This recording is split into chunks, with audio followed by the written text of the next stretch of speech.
Hello, hello, hello. I have been so excited about this call, Anthony, and the way my guests will know I'm excited about this call is calls are always on Tuesday, but I was like, if Friday's the only day I can get Anthony, let's do this because your books really, really, really intrigue me. And also because now I know you're friends with David, Yes. and he's um one of my favorite. I'm going to mispronounce his surname. I think it's Talker. Talker. Yeah. Talker, yes.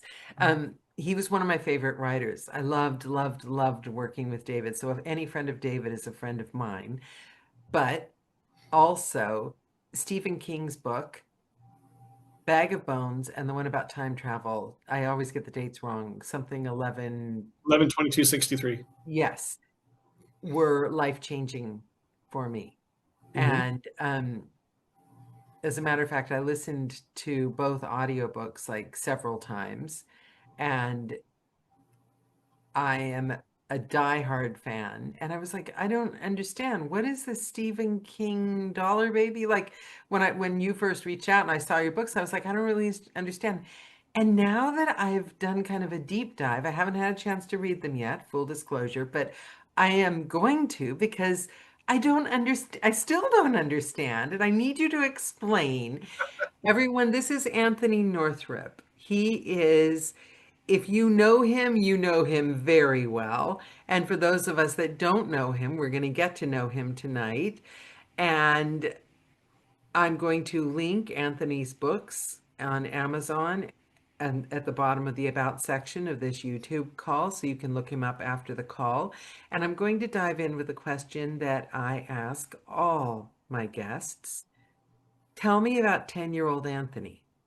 Well, first of all, thank you for having me on the show, and thank you for all the viewers and listeners there that's joined us. Hello. Okay. 10-year-old Anthony. Well, I would be in North Carolina at that time. I probably see that was in 1981. I probably was standing in line to see Raiders of the Lost Ark for the 11th time. Uh, and I didn't know who or what Stephen King was or any of his books or anything at that age. However, the year before, at 9 years old, I saw The Shining in the theater opening weekend, and it scared the pants off of me. And from that moment on, I was intrigued by this storyteller that would change my life, literally. So You got to see it in the theater. That I must saw, have blown your mind at that you know, age. it's yeah. Well, my mother was a single parent, so whenever she wanted to go to a movie, she had to bring the kids along. So I went with her, and I saw this movie in the theater. And yes, it was scary. The music was great and everything, but it was the Grady twins that terrified me the most at 9 years old, and they still terrify me to this Right, day. right. Because when they say "come play with us forever," what are you talking about? Where are we going, and what is forever, and what are we going to be doing Oh, playing? You know? the woman in the bathtub.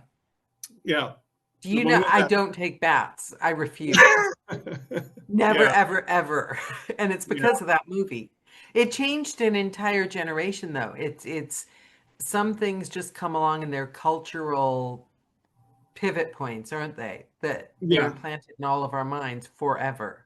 Well, it's funny you should say that because there's certain things in our lifetime that will stick in our memory that you wouldn't think would, and yet you don't remember what you did yesterday or where you left your car keys. I can Yeah. remember the first movie I ever saw. I was 4 years old in 1975, and I saw Jaws at the movie theater in Long Island, New York. I could tell you what I was eating and the song on the radio. So just like I said, I remember seeing The Shining in the theater at 9 years old, perfectly clear. Just certain memories like that stick in my head better than others.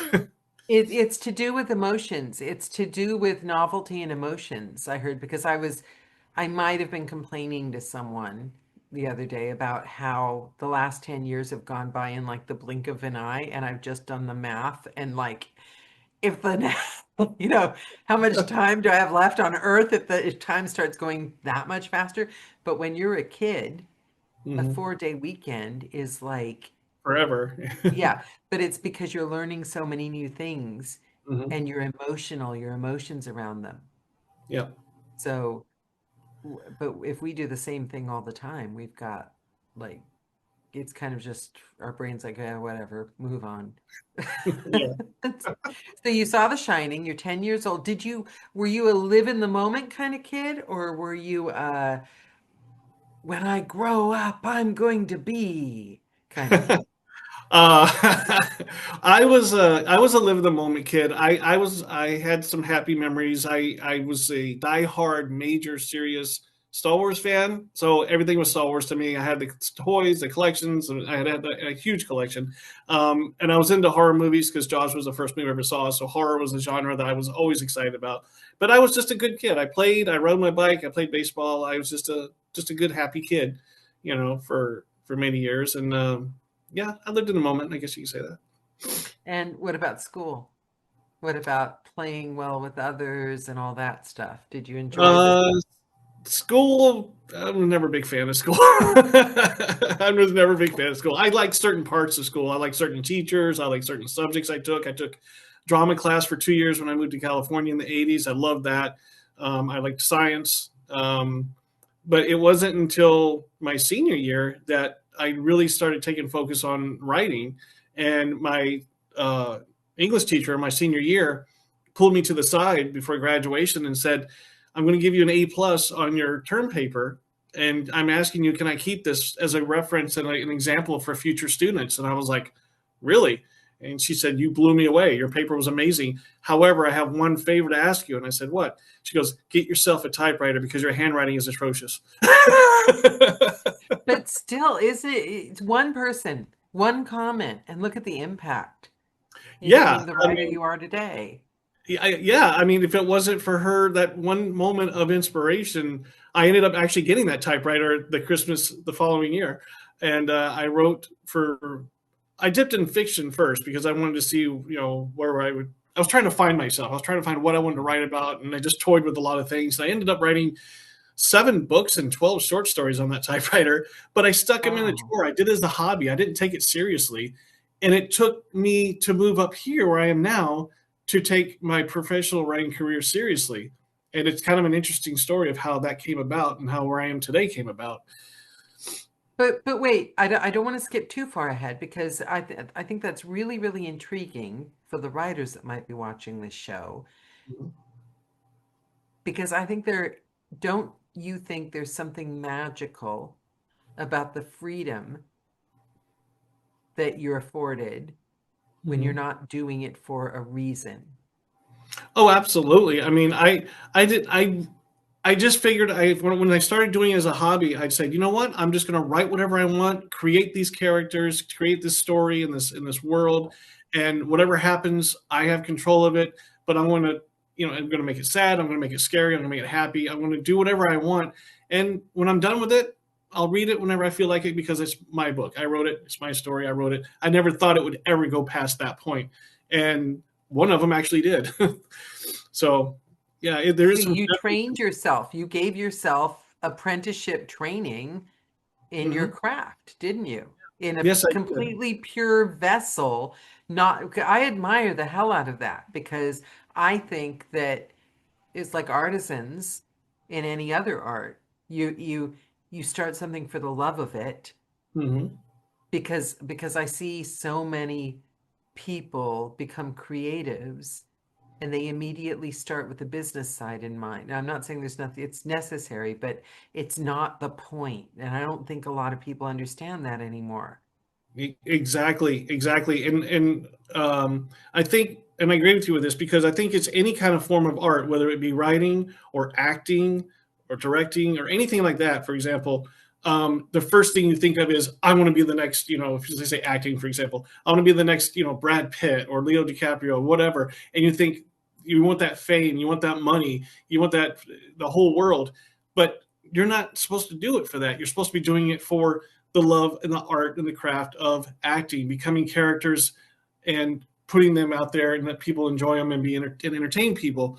So with me with writing, I didn't say, "Oh, I want to be the next Stephen King or Dean Koontz or whoever and make $1 million on a bestseller." I wanted to tell stories. I wanted to put something out there to leave on this planet when I'm gone and say someone read it and say, "Hey, you know what? This was really great. I learned something from this. I was entertained by this book." And that right there is all I ever asked for. But that's look at how pure that is. That makes that encapsulates everything that I believe because we have a creative drive, right? Everyone's got something in them that they want to create, and the sign that you're given is Hmm. like excitement or love of it, or like Hmm. ooh, or you see somebody and you wish you could do that. Yeah. But because the way society is, our first drive is to become like them Hmm. instead of like going straight into that love of whatever it is for the joy of it and like really, really just until our fingers get sticky with it. You know what I Yeah. mean? You have to do it for yourself. You have to do it for what I mean, not for yourself. You have to do it for the love of what you. If you love writing, write. If you, it doesn't Yeah. matter if it's never published or if you become the next bestseller. It doesn't matter. If you love to write, write. Simple as that.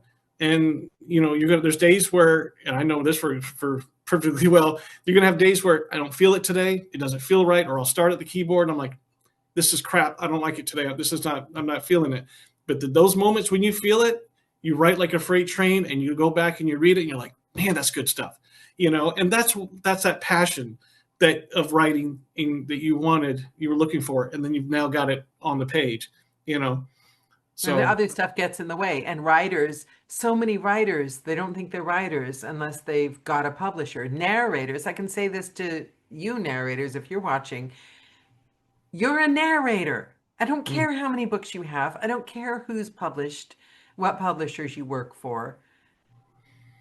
If you narrate, you're a narrator. If you write, you're a writer. Let's not be precious about it. Let's get back to work, right? exactly. Absolutely. I think a lot of people, I have a friend of mine who's a writer, and he's young, way younger than I am. He's just starting out. And I have been more encouraging to him than his own parents. And I read his stuff and I'm like, this kid has got talent that I've never seen. And I know with the right path, he would definitely be a published writer, and he would be definitely would do some great things. But he's just starting out, and he needed that encouragement and that push in that direction. And I was glad I was one of the people that actually did it, encouraged him, like I did. And so I think a Like lot the of people, teacher did for you, you paid it forward. perfectly. There you go. And I can tell you who my teacher was if you want to know. Yes, let's give your teacher some love. Well, there was two. There's three. Okay, three. Well, I have to give credit to my wife first. My wife is my biggest teacher, my critic, my editor, my my rock. She's the one who got me to be on that level of feeling good about myself and feeling that you can do this. The best support I could ever ask for. I My love that. teacher in my senior year, we talked about this, who read my final term paper and asked to keep it for future students as an example. So that was encouraging. And later in life, the other teacher, the major one, is Stephen Spignesi, the biggest scholar of Stephen King there is, in my opinion. He wrote more books about Stephen King than anyone. He was dubbed the uh, Stephen King scholar by Entertainment Weekly years ago, and he's Wow. the best. He's the best teacher I've ever had. He's my mentor. And I love him, and it was the best encouragement I could ever get when I was first starting out, and still is. Okay, so now on this note, I want to drag you back into your childhood a little bit longer. Don't worry, not for too long. So you're going to school, you're writing. At some point, society likes to kind of elbow their way in and tell you what you should be and what you should do. Did you ever get derailed? What did you end up doing? Were you floundering after school? Was it easy for you, hard for you, or did you jump straight into your love of writing with like perfect confidence? What was Mm. that journey like for you, going from being young Anthony Northrup to the beloved writer Anthony Northrup? I did a 360 is what I did. I wanted to be a chef. I had plans to be a chef, to travel the world. I was going to cook. I lived in the kitchen as a kid making bologna sandwiches this tall. I thought I was going to be the next Gordon Ramsay before I knew who Gordon Ramsay was. That's who I thought I was going to be. That's not who I ended up being. I can make three dishes to this day. That's all I can cook. So I went from being a chef to not knowing where exactly I wanted to be. I probably would have followed in my dad's footsteps if I had things had been different, but things didn't happen that way. So that's why I didn't become that what he was. Um, so it wasn't until, like I said, that senior year is when I started to kind of get the idea of in interest of writing and that encouragement from my teacher. And then I just kind of took the ball and ran with it on my own, to be honest. I kind of And self-taught, what did that look like? How did you take the ball and run with it? What did you do? I let her words sink into my head. I thought about it. I'm like, hey, what about this? What can I do with this? Do I want to do this? And I had 1,000 ideas in my brain. And I thought, I got to get this stuff on paper. I can't. It's eating my head. I got to put it down. So when I got my first typewriter, a Brother, if you can remember that brand name, in 1990 Christmas, I just got a stack of paper and some ink and loaded up the typewriter, and I went to town and I just started writing. I couldn't stop. I was like addicted. And next thing you know, I wrote 7 books and 12 short stories, stuck them in a box, and that's where they stayed for many years until I moved up here and things changed. And we're So making. had you already, so at what point did you meet your wife? I met my wife February 12th, 1993, in Hollywood at the Palace at a Dream Theater concert. That's actually very romantic. It is. We got married 6 months later, and we are going to celebrate our 33rd wedding anniversary this August. Kim says I had a Brother typewriter when I went to college. So you know what Is I'm it? talking. I've never heard of them. Is it like a famous brand? Yeah, brother was a big brand back in the day. Yeah. I love when I get to hang out with Gen X people. I'm sorry, we should just rule the world, Gen X. All the cool, like, all that one I missed, but all the cool, like, cultural touchstones. Do you know what I mean? Mhm, Whereas if I try to talk to somebody, anyone else, like in like my life now, I think I mentioned Bridget Bardot to somebody the other day, and the just blank look on their face was a shock to me. mhm, Like, I love people who get it. Okay, so mhm, you guys both had Brother typewriters. mhm, You, I've lost where you are on the journey at this point. You met your wife. mhm. You, at the point that you met your wife, what were you doing for a living? At that moment, I was working at a Dave's Laserdisc store, which is a video store, but for Laserdisc. And if you don't know what a Laserdisc is, it's like the size of a record, but looks like a DVD. And it was in the Valley in Sherman Oaks in Southern California. And because it was the only Laserdisc video store, all the celebrities shop there. And people say, oh, the celebrities are in Hollywood. No, they are in Sherman Oaks in Studio City. That's in Encino. That's where the celebrities live. And so they all came in there. And so my boss, when he hired me, the best interview I ever did for a job. He sat me down. We did all the normal, typical stuff, And then he goes, okay, here's part 2 of the interview before I hire you. Name 3 comedies. I named 20 comedies in 10 seconds. He goes, okay. Name 3 horror movies. I named 20 horror movies in 5 seconds. And he goes, you know what? Stop. You got the job. You got the job. And then he said to me, he said, look, there's a lot of celebrities that shop here. Treat them like regular people. Don't go stupid. I'm like, Dave, I've met celebrities before. It's okay. Don't worry about it. He didn't tell me how big. They came in there every day. So that's where I was working at the time when I met my wife. I don't, okay, wait, were laser discs before DVDs or Yes. I missed the laser disc Okay. era. What happened was VHS was all the way up until the 90s, but there was a short window in there when Laserdisc came out. DVDs didn't come out until around 98, 99.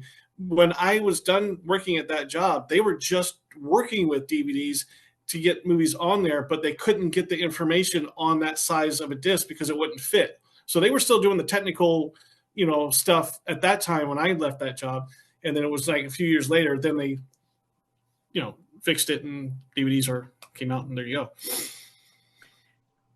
Wow. I have a cupboard full of cassette tapes. I have over Can't send them 2,100 out. DVDs. So Oh, do you see? I threw away a lot of my DVDs, I've got to confess, but I've got some, and I've got an old DVD player. But do you know this is so bad. Some of my favorite movies are on DVDs. I've got all my favorite movies, like in the world, a whole collection. I'm too lazy to put a DVD in the player and watch it. Like it feels like way too much effort Yeah. because we're so spoiled now with the streaming. Right. You know Well, what I mean? It's I'm I miss VHS and records. So for me, DVDs are like I I read on a line somewhere that, and this is a true fact, if you have 1,000 movies, VHS, DVD, whatever, you have an official video store or official video store. If you have 1,000 books, you have an official bookstore or library. So I have both of those in my house. I have a bookstore and a wow. video store. Wow. I love that. Okay. Okay. So you've met your wife, you're Mhm, madly in love, you're living the halcyon days in California, mhm, um, and your books are still hidden in drawers somewhere. mhm. And you never considered, at what point was your wife the first person that said, perhaps you should do something with this? Or, Um, she's read a few of them, and I've told her the stories. I've told her verbally. I've told her the stories, and to be honest with you, at that point in my life, we were so busy with work and life in general, and our daughter, and then our granddaughter came along, and just a lot was happening. So it really wasn't a time for me. It wasn't in the cards yet for me to even think about any kind of a writing career. Just it was too busy caught up in life at that time. It wasn't the right time. Time Things happen in our life at a certain time and a reason and a purpose. And like I said, that time came once we came up here. So, so what prompted the move? well, we wanted to move out of California. We were tired of the rat race, the crime, the bumper to bumper freeways at 5 o'clock. Just we wanted to change a life, a quieter, peaceful way of life. And we looked everywhere, East Coast, West Coast, South. We looked all over. And we had heard through someone, a realtor at the time, that there was a place up here for sale. And they sent us videos and pictures of the place. And we thought it was too good to be true when we heard the price. But we took a chance and said, hey, let's give it a shot. And if we don't, we can always move back. Well, we've been up here almost 25 years now. So we're settled in. That's so romantic. 'Cause see, I think that's a test because we moved a lot. I think it's a test of a good relationship when you move together. You become, because you grow and you become different people. And after a while, you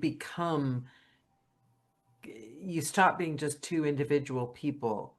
Do you know what I mean? You become a proper couple when you've moved together and gotten homesick together, blah, blah, blah. So tell me, can you please explain for those of us that literally don't understand the dollar thing? And can you tell me, and also the inception of your connection to it, how this all started? Take me to the beginning of that story. Okay. First of all, the Stephen King Dollar Baby program started in the late 70s, 1977, I believe it was. And at that point, King wasn't the, huge writer that he is today. Back then, he only had a couple of novels under his belt. He had The Shining and Salem's Lot and Carrie and a couple of short story things. So 77, he wasn't quite taken off just yet. But he had this idea that he thought it would be pretty cool that if filmmakers, preferably college filmmakers, college students, could make a short film based on one of his short stories for $1 and a signed contract. Now, in that signed contract, that meant you cannot make any money from it, you cannot profit from it.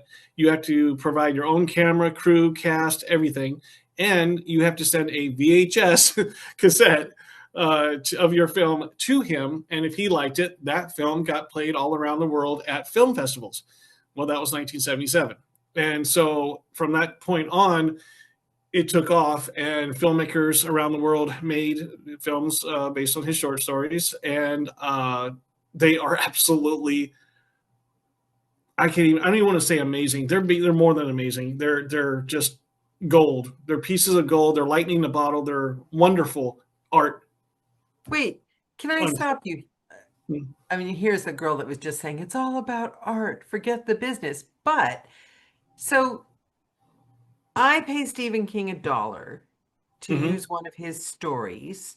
And a signed I contract. I sign a contract and I buy all the equipment, hire everything, put everything down. I'm assuming I get credits on the movie. And then Mhm. he shows it to film festivals. And because No, he's no, no, Stephen King, he no, no, makes no, money. no, no, no. He sees it, and if he approves it, if the movie's good, then he has a seal of approval. Then you can go and have it played at film festivals around the world, around the But I'm country. not allowed to make money off of it No, you at can't make any it done. point. Nope. But I can get credit then and a Yes, you step get up credit in for the. it. You get your name out there. You get your art, which is that film out there. You get recognition. And the number one with a bullet, most famous filmmaker who ever made a dollar baby is Frank Darabont. Frank Darabont made The Green Mile, Shawshank Redemption, and The Mist. He was the very first. Well, he got the contract to make the first dollar baby, but it was Jeff, I can never pronounce his last name, Shiro, if that's how you pronounce it. He actually made the first doll baby. So Frank and Jeff, you can pick either one to say who was the very first one, uh, but Frank Darabont is the most famous one of who made a doll baby film. Okay, so how did you happen upon this concept and how did you decide to write a book about it? Had you already published a book before you decided to write a book about this, or how did this happen? Not published a book, but published many things. Okay. I got a job at the local newspaper up here called the Tri County Sun. They are over 100-year-old newspaper who is now closed, but I got a job with them as their entertainment section. I did film reviews, book reviews, promoted any kind of entertainment that was happening in the local area, and I Oh, also so the did. little boy writer, he worked for a newspaper. I can see that for you. Yes. Okay, and this is Um, in your new home, right? After you've moved yes, out of LA? Okay. yes, yes. And so I did also celebrity interviews, and how I did that was two ways. One, being from California, I had some celebrity friends back in the day, so I would thanks to so at that time the internet was coming about, and you were able to contact with these people. So I was able to reach out to them and I would interview them, and next thing you know, there was a interview in our local paper of ex celebrity. But then after that, I started going to Crypticon Horror Convention in Minnesota and covering that for the newspaper as a representative of the press. And I'd go there and I did this whole big article for the paper. I'd interview celebrities there. And I actually got a one of two North Dakota Writers Awards because of that article, Oh, which immediately, congratulations. I did that twice, and it was the only time that in the history of that newspaper that anyone got a state writers award. So I did it. Very So cool. that's when I started when I was doing the interviews with celebrities and things like that. I was trying to get other things in there of interviews of other kind of people. During that time, let's put that to the side for a second. During that time, I was at the point in my Stephen King fandom to go past the books, past the movies, past the man. I knew everything there is to know except for what a dollar baby was. And how I learned what that was is I was doing my Stephen King scholar years, as I put it. I wanted to learn everything past his works. I wanted to know where his ideas came from, where he came from, what was his childhood like. I wanted to know everything, just as a student, as a studying, as a scholar. And at the time, I was reading a book by my friend Stephen Spinesci called The Complete Stephen King Encyclopedia. And the thing is over 800 pages. It's this thick. It's gigantic. And in that book, there's a chapter about, it mentions Dollar Babies by James Cole. James Cole is one of the very first, or I say first generation, Dollar Baby filmmakers. He made Last Rung on the Ladder, which is based on King's short story. And so I see this name, Dollar Baby, and I'm like, what's a Dollar Baby, At that very same time on social media, I see a guy named Billy Hansen, now a very close friend of mine, put on social media, hey, my new Dollar Baby movie is coming out, Survivor type. And I was like, Dollar Baby? Dollar Baby? And I put the two and two together. So I reached out to Billy and I said, hey, who I am and stuff. I do interviews for our local paper. Could I interview you for our local paper and review your Dollar Baby film? Well, you're not allowed to see these films unless you go to film festivals, but I earned his trust and he let me see his film, which is absolutely amazing.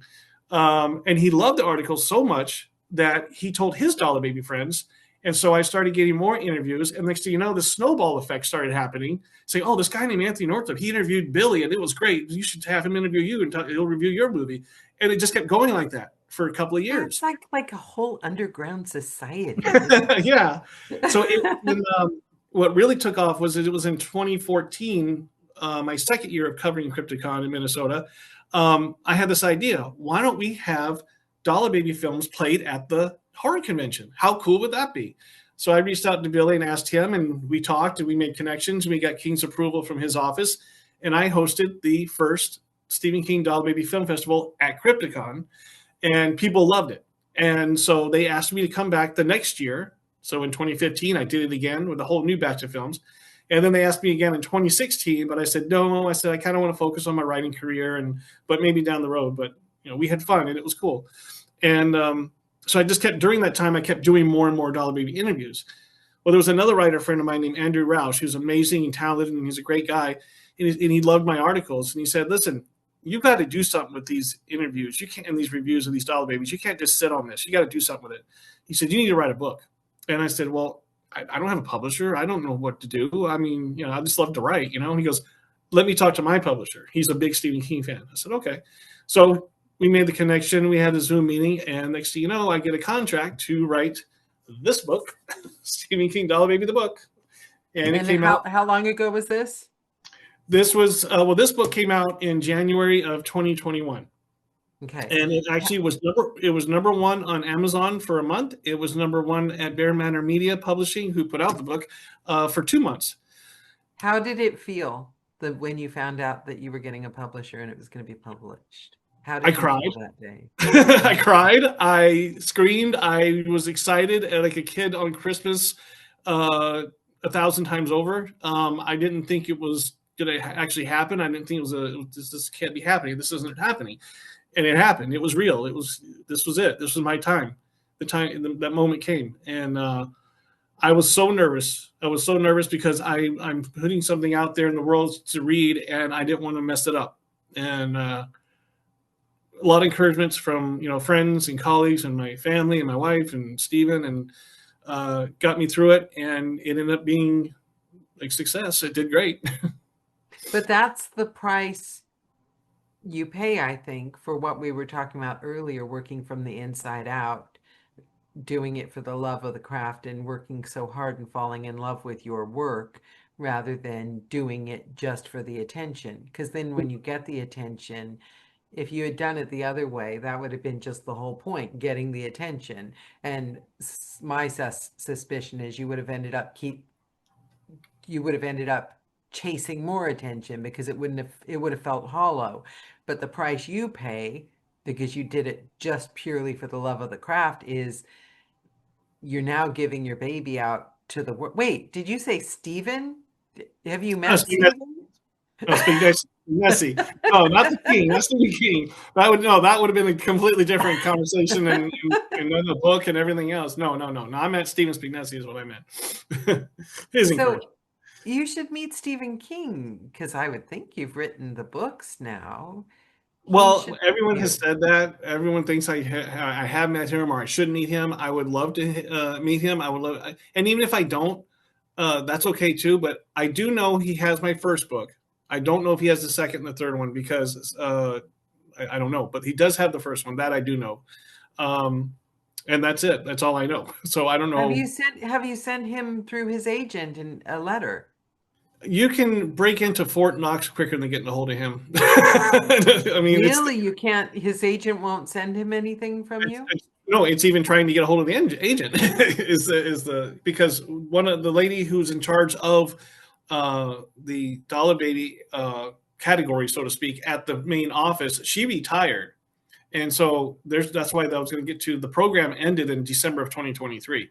So he's done with that. He's made it very clear. I'm done with Dollar Babies. It's over. Nice run.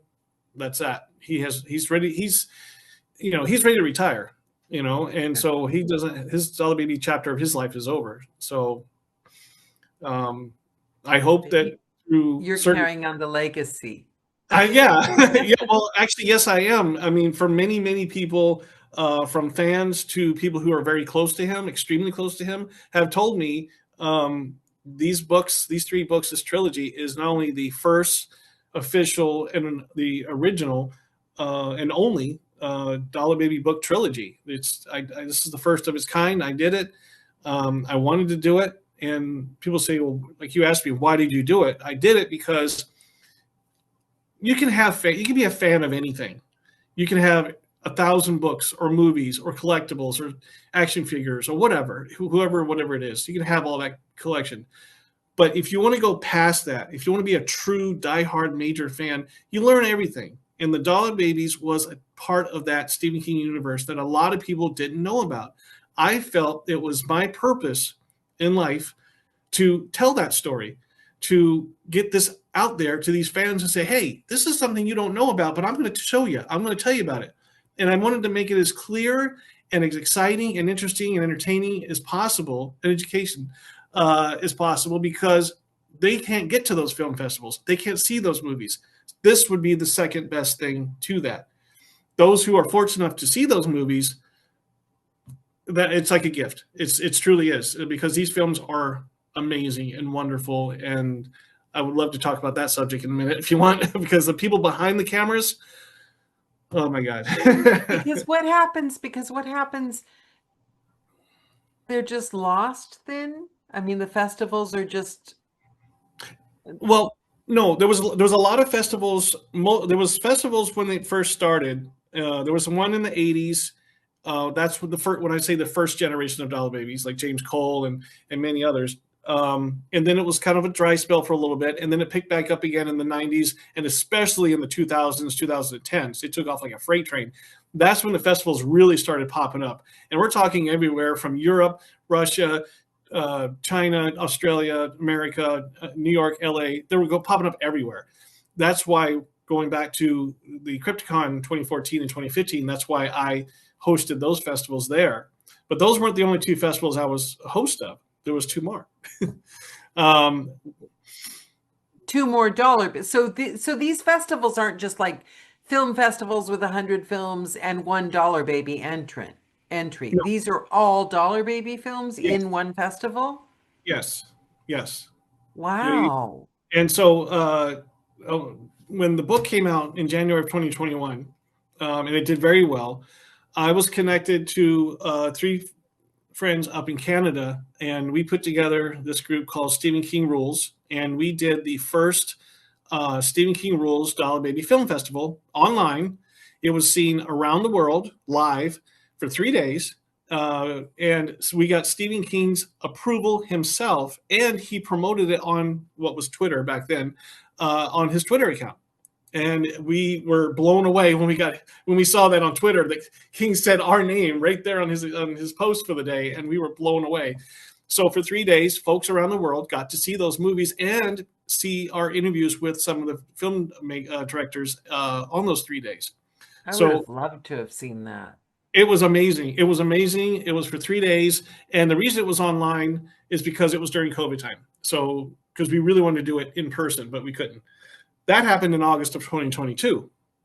We were invited to Davenport, Iowa, the four of us, as part of the Alternating Currents Festival. It's a 5-day festival in Davenport that recognizes everything from art, movies, music, stand-up comedy, all of that. And so we were invited to do a Dollar Baby Festival for 3 days there, and we did. And what was cool, not only we got to be there in person and meet each other and everything in front of this crowd in this beautiful auditorium, but 5 of the Dollar Babies themselves were there. So to meet them in person and later on have dinner with them at night, I was like beyond a kid in a candy store. I'm like, I interviewed you in my first book, and here I am having dinner with you. This is beyond amazing for me. So I was so excited and so happy, and it was Can I, great. you just, I've never been a person that's ever been a fan. I never understood it. And talking to you, it's lovely because now I can kind of get it, because there's a kind of joy about it. It just goes down to having a hobby you love kind of feeling.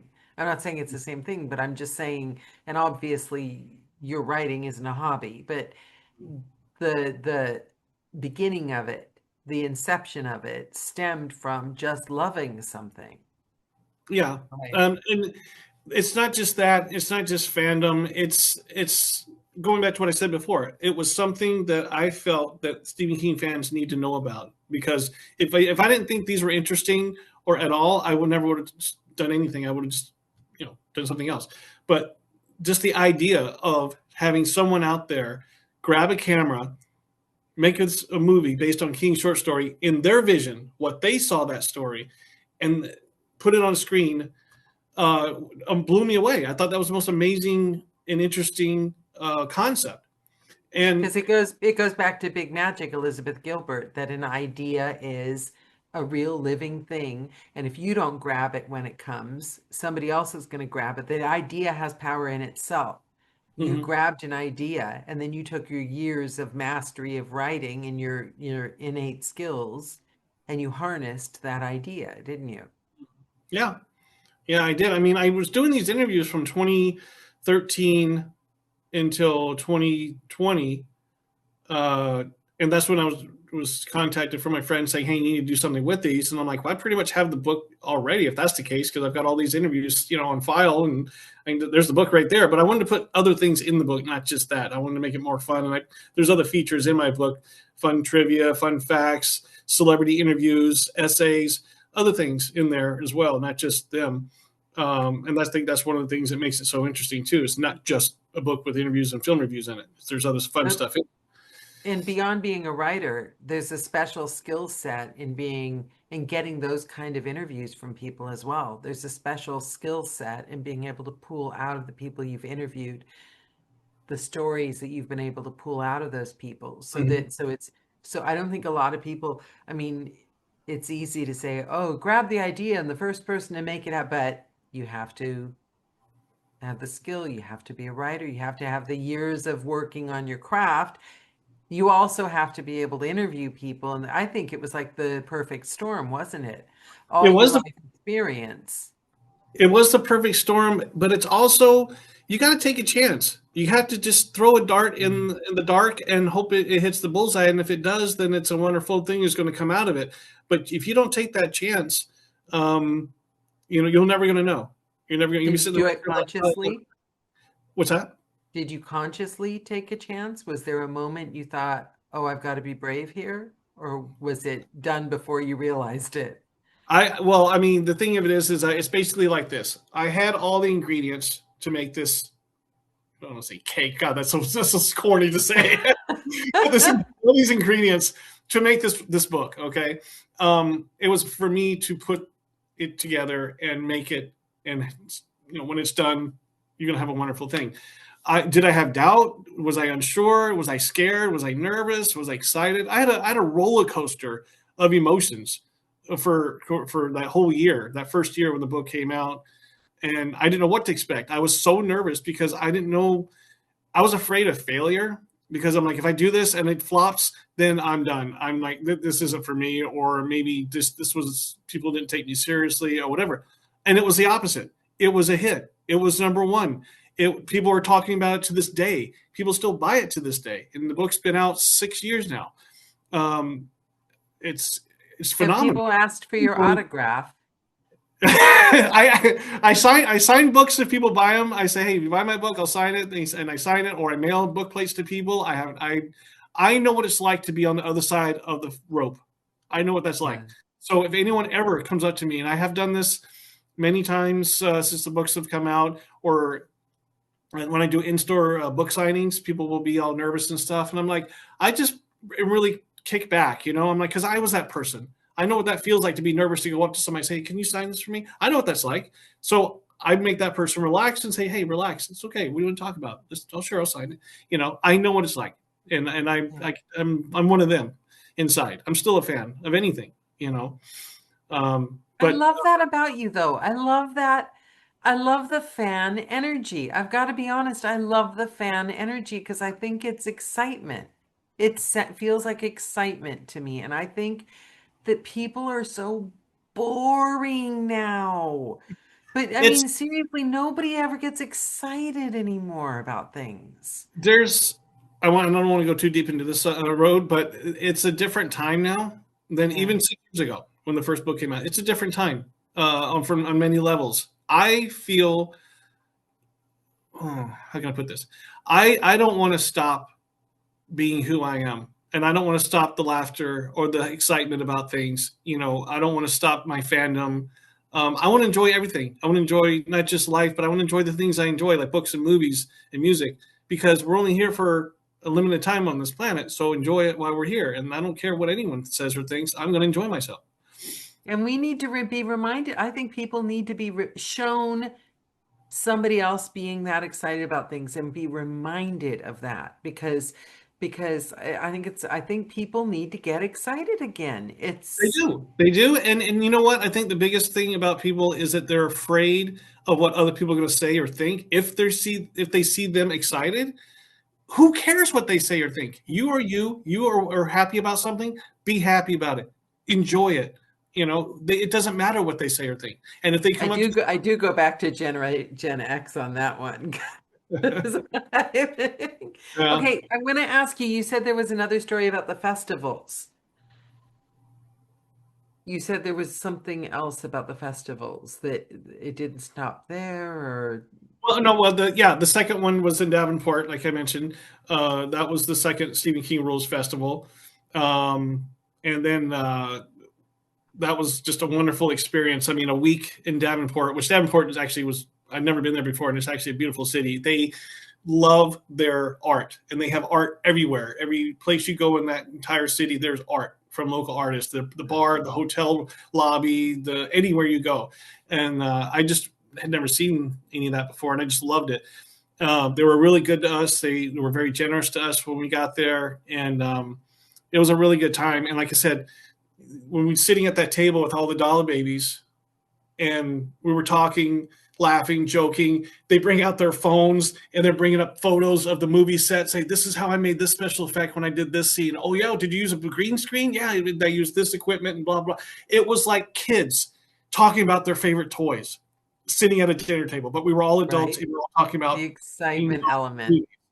Yeah. and I just sat there for just a minute for myself. I didn't say anything. I just took it all in for a second. I'm like, this is something. This is something I will never ever forget. And I mean, having breakfast with one of the dollar babies at 12 in the morning. I mean, just yeah, it was a great week. It was a lot of fun, and I'm glad I had that opportunity. Thanks to that festival for having me. So are they called dollar babies if like the directors of the films are called, they refer to themselves as dollar babies? Yeah, they're called Dollar Babies. The original title is a Stephen King Dollar Baby program, but they got the nickname Dollar Babies as that's who the filmmakers call. Um, but yeah, It's okay. So I bet that year that you had to be brave, that was what you were talking about when you said your wife gave you the courage, huh? yeah, Yeah. yeah. That was the first year, and then she had to give me a lot more of that time I went to Davenport because we have never been apart. I've never had to go away on a business trip or anything like that. So for me to fly by myself to another state to do this festival, and this is really embarrassing. I even went out and got a cell phone because I didn't have a cell phone for myself, and just so I can stay in contact with her in case anything happened and stuff. And yeah, but yeah, it was great, and she I was don't feel so bad about my cassette tapes in the drawer now. yeah, and anytime I felt any kind of unconfident or nervous or anything, I just gave her a quick call, or she'd send me a text, and say, "Hey, you've got this. I'm behind you. I'm saying, you know what to do. You know what to do. You don't need any more than that." And I did know what to do.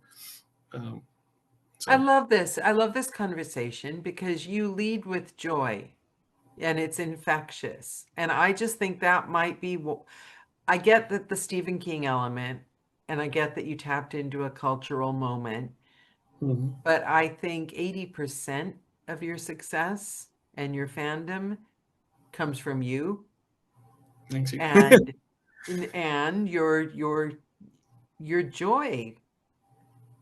Yeah. joy. And I Yes. think that joy goes a long way. It does, and I don't I don't like to focus too much on reviews of my books. I mean, yeah, there's always going to be that curiosity. Hey, did people like it? Or what did they say? But I don't want to get too let it affect me if it's negative. But the good thing is that majority of the reviews or comments or people who promoted it because they loved it so much, they all said the same thing. I wrote this as a labor of love, and you can see my passion, not just fandom, but passion in the writing.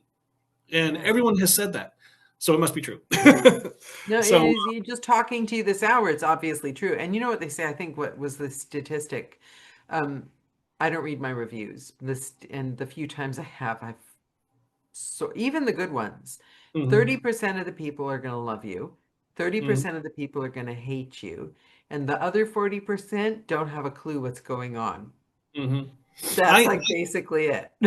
Yeah, I mean, the new book there isn't any reviews out because it just came out last month. But the second book got 5 stars and it got great reviews. The first book did very well; it got 4.5 out of 5 stars. Majority of the reviews were all positive and good. What bothered me was two things. Some people didn't read the cover; all they saw was Stephen King. So they wrote on there, "Oh, Stephen King didn't write this. This is stupid." Did you read the cover? Did you read what it was about? And that bothered me. So people are going to see that and say, "Oh, this if this person said it's a bad book," but they didn't read it. They only saw that it wasn't written by him. So that bothered me. And the other thing is, some people made some comments about the punctuation, grammar, and editing, and I want to explain that to your listeners and viewers about that. What happened with that is this: the man who I was assigned to as my editor from my publisher had cancer, but he didn't tell anyone. He kept it to himself. He didn't want to do any more editing. He didn't want to do any more work. He just wanted to just deal with this situation. But he didn't tell me this or the publisher or the publishing house until after the book was done. So some of the editing and the problems that are in this book, it's not a lot, but there's some in there.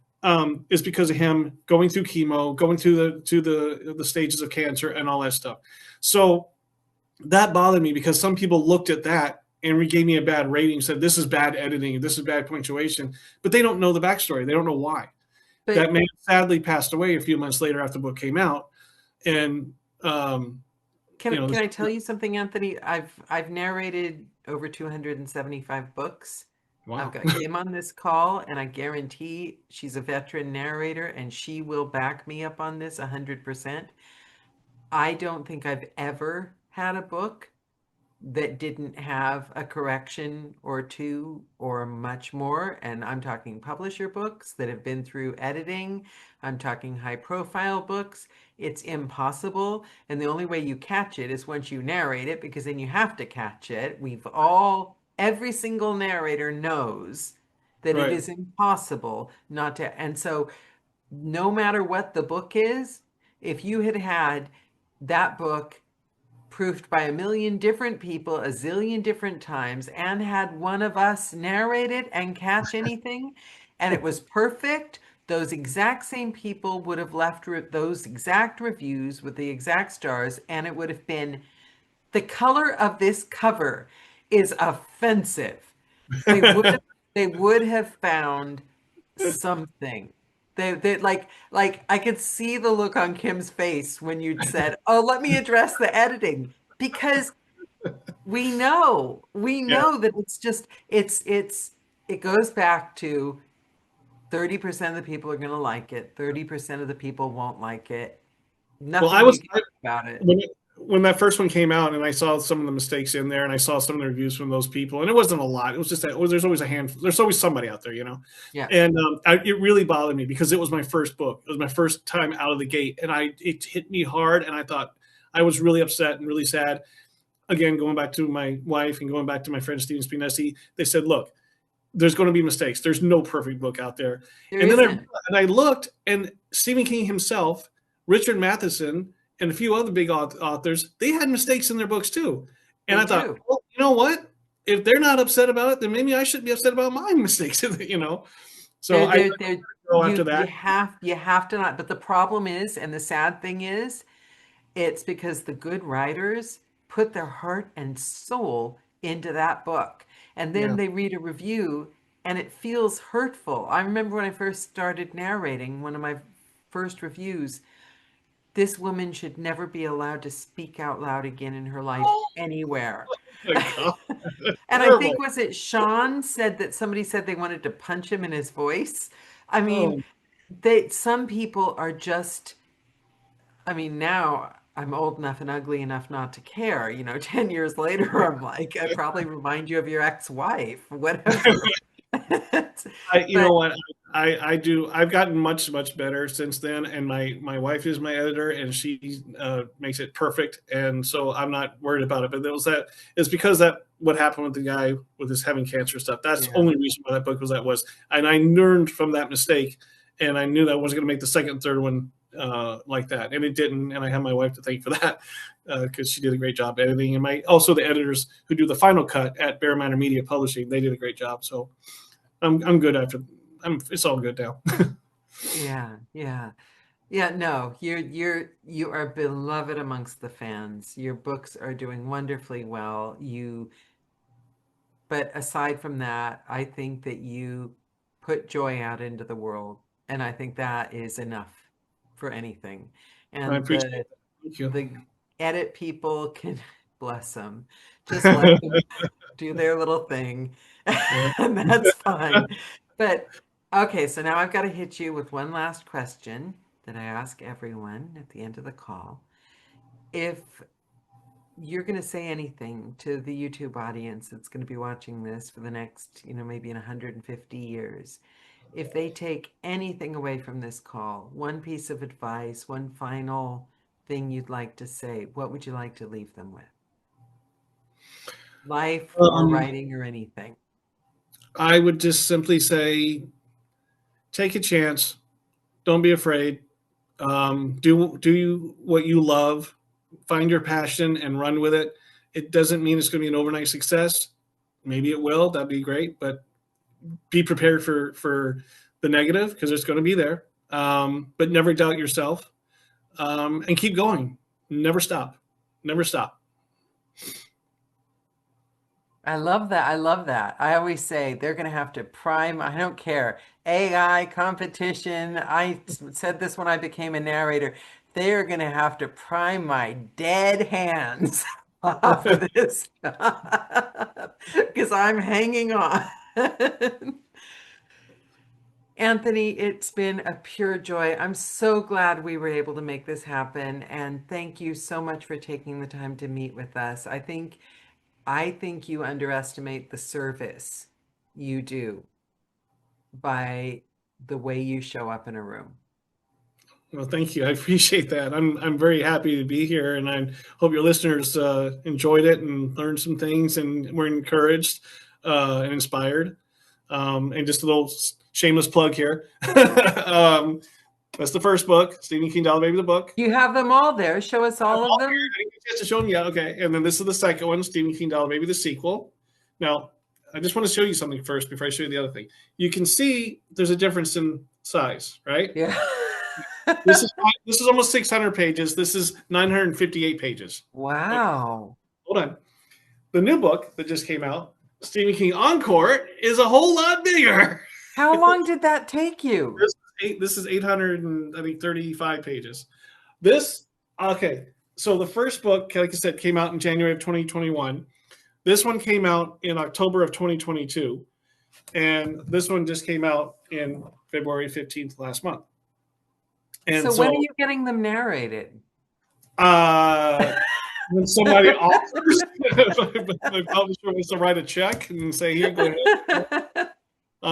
But yeah, they're available at Amazon, Goodreads, Bear Manor Media, or any website that you buy books. And if you want to I'll know, put the links. I'll put the links. okay, Send me after this call, send me any links to where people can get them and a no problem. website, and I'll put them all in the about section. Yeah. And I have completely lost my mind. I was going to ask you one last thing and I forgot what it was. Oh, yeah.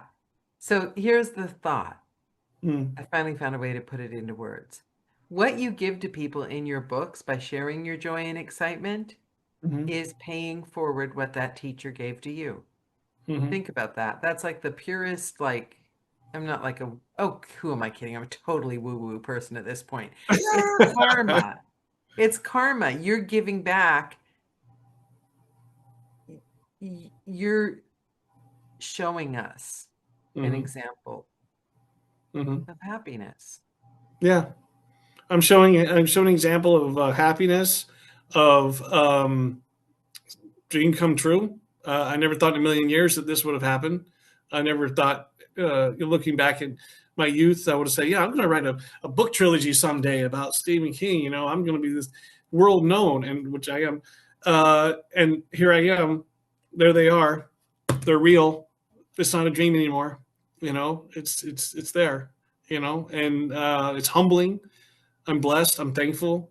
I appreciate everything that the Dollar Babies have done. And I just want to say this real quickly. I know you're short on time, but I wanted to just say this. Of course, I always thank my publisher and my wife and Stephen Spinesi and everything, but I have to thank the Dollar Babies themselves because they took a chance and opened their lives to me and trusted me to tell their stories, good and bad, sad, happy. They opened up.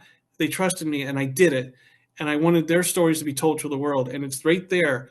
And there are some people out there that aren't here anymore, who this is their last interview. And it's when you read their stories in this book, you're gonna cry So because is there like a Dollar Baby Club or something, or do they like have like a group chat and they're like, do they come to like help each other bury the body or something? I mean, is there like a Dollar Baby like a get together? well, I mean, no. There's a Dollar Baby fan page on Facebook. They go there and talk, and any latest news is there. Or you can come to my Stephen King fan page on Facebook called All Things King, which I've been doing for 15 years. You can come there and get the latest news about King and Dollar Babies and things. But no, uh, when I We'll say link that. Make sure to send me that link with the other links. I'll put it yeah, in the about because I people, just want a to lot of give people. one quick example. Just one quick example, if I Yes. can. These Dollar Babies, some of them went to film school. Some of them saw the program and grabbed that camera and took that chance and made it and went back to their 9 to 5 job.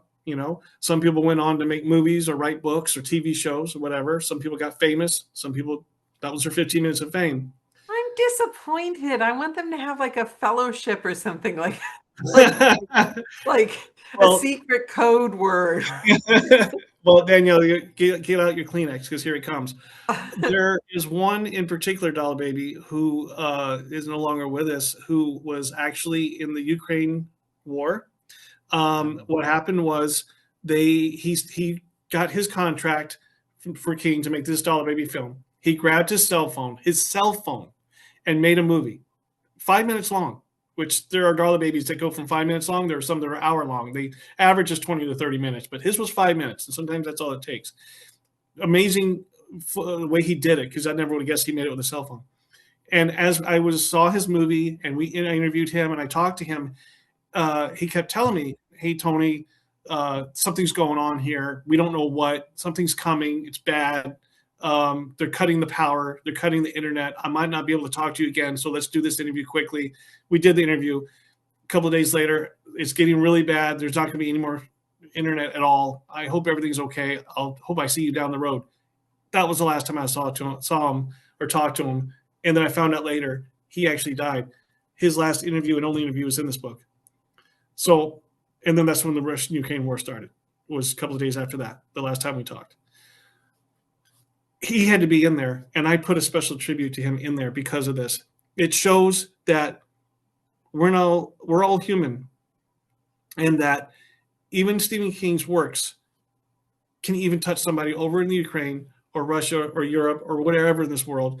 His works have touched these people to inspire them enough to make a movie and put his works on the screen. That's power. That's amazing, amazing power that someone can do that, and inspiring that someone can do that.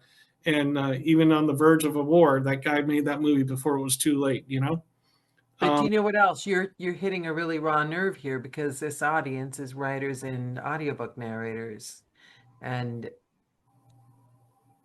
that is the core of why we all do what we do, isn't it? yeah, You're yeah, it writing the is. stories, we're telling your stories. Yeah, It's and that that's human that's connection.